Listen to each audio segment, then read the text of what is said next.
How you doing? Working on a 97 Lexus ES300, basically same platform as the Toyota Camry, same vintage, doing a brake booster. No time for a full tutorial video, just going to give a quick rundown here of everything that you need to do to get this thing out. It's not as bad as it looks. You do not have to disconnect the master cylinder lines. You don't have to do a whole bunch with this whole mess, tangled spaghetti of vacuum lines here, just a little bit.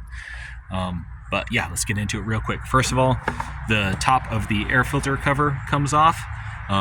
Disconnect this little guy from the throttle cable that it attaches to, and then you have this vacuum line right here, detaches from there. Unbolt this hose clamp right here, and then just unclip it, slide the whole thing off.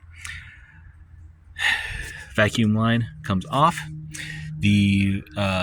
This thing right here, you're going to drop it to give you room to drop the master cylinder a little bit, and then you'll have room to take that brake booster out of there. To drop this down, there are 3 bolts, one right there, one further down there, and then one which I can't show on the camera, but if you reach down all the way around, it'll be right around there, and you'll feel it's on that bracket.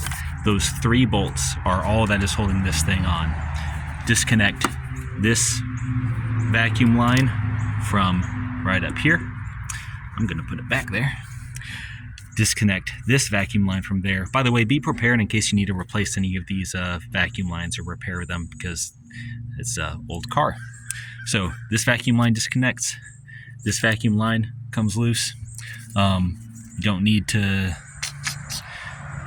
really don't need to remove anything else from there. So those 3 bolts, and then this will drop straight down a good few inches, and that will give you room. Remove this nut, that nut. Master cylinder slides off. We go inside the car. There will be let me get a light. There'll be a pin with a clip through it. Let's see, where are we? There we go. So see here, we have the brake pedal going into there. So this pin right here, which goes through, we have a hairpin style clip on that side. Just remove that hairpin style clip and then pull that pin through, and that will be it as far as disconnecting the pedal from the booster. And then we have just our 4 nuts in a square right there. Further up, you can't quite see it from this angle. Yep, right up there. And then this one, you can see it right in the middle of the frame. And then further up, right up. Oh man, this sucks trying to record this. But anyway, right in the square there, you can see all those. You don't have to do anything else with this bracket. It just stays in place. You don't have to disconnect this little 10mm nut right here, just those 4 12mm nuts in the square there. Then once you have all that disconnected, then the whole brake booster just slides on out of there, and then you go straight to putting the new one on. Not a big deal at all. Fairly quick and easy. No messing with the brake fluid, unless of course if you have a leaking master cylinder and that's why the booster failed, then of course you're doing that at that point, but that wasn't our case here. Just a plain old vacuum leak. Seal went out.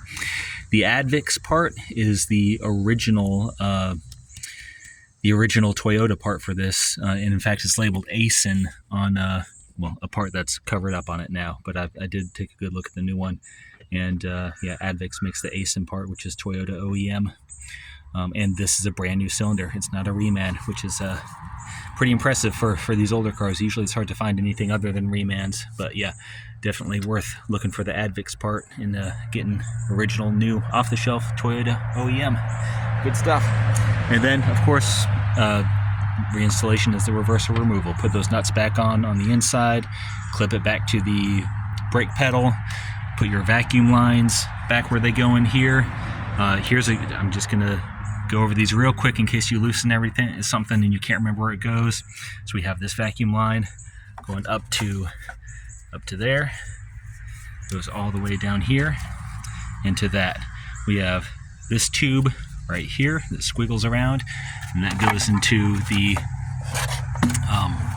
right there on the air filter housing.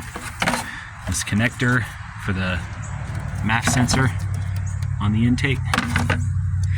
You have, let's see, did I say this line up here right into that port? Most of the rest of the stuff just circles around and plugs back into itself. You have this line down here, you don't need to mess with this, but if you do loosen it, that's how it goes, right down there. And that should about cover everything. So I'm going to get this back together, get this back on the road.